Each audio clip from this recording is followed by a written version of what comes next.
Summoning Ancient Bleakness is the debut full-length album from Dolorosa, a Spanish black metal project with really no information provided, and that's to be expected. This comes from the fellow behind black metal band Gawa, and we don't know much about that group either. I think that the thing to know about Gawa, or however you pronounce their name, is that that's more of like a Satanic War Master sounding band. You should definitely check out their 2018 EP, Feeble Psychotic Vortex, just for a little context as to what else this artist can do.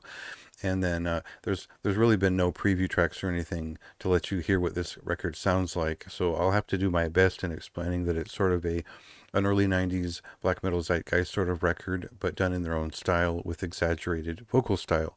And we'll just get a sense of that right away with a song here to give you a sense of exactly what this record is doing differently and why I'm talking about it.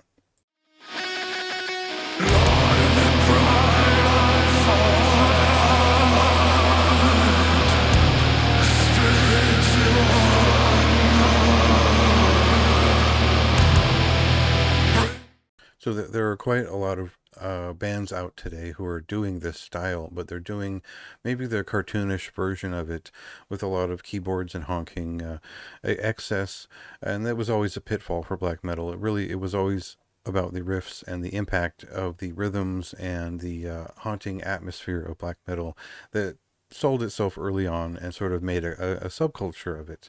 And the bells and whistles were just a way of differentiating before the ideas ran out. Now, you don't have to share that point of view, but you will find a lot of pieces heavily inspired by the first Mayhem record. That might sound boring, but it's actually a good thing in their hand because the guitarist is quite good at what he does. There's a little bit of dissection in the later sections of the record. There's a little bit of maybe even Satyricon or Gorgoroth in some of the more melodic movements on this record overall. But we do hear Mayhem up front. It's the easiest thing to recognize. We also get an exaggerated vocal performance. I think it's the best part of this record, besides the great guitar playing, is that this vocalist is kind of all over the place, exaggerative in a way that you'll appreciate as if you're a fan of Mayhem past and present. So, also, I mean, if you're a fan of a band like Balmog or anything like that, there's a similar sort of occult black metal feeling to some of this, even though it is clearly intending to just go into the past and find their own version of it and give their own spin to it. So for me, it read as a great black metal record, but also a guitar forward record, and that's kind of what I'm always looking for.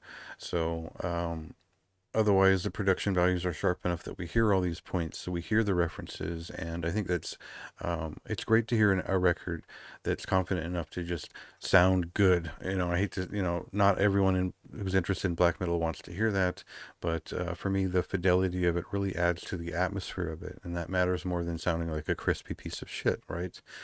So they kind of sold me in that respect. I think it's just a great record. It reminds me of like old Drakkar Productions records back in the day, like the early 2000s.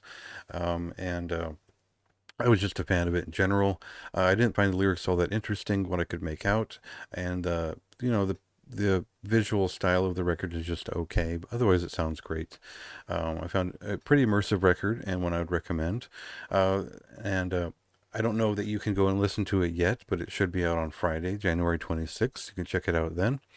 And go ahead and read my review for more of my thoughts and more details as to why I thought it was a pretty solid record.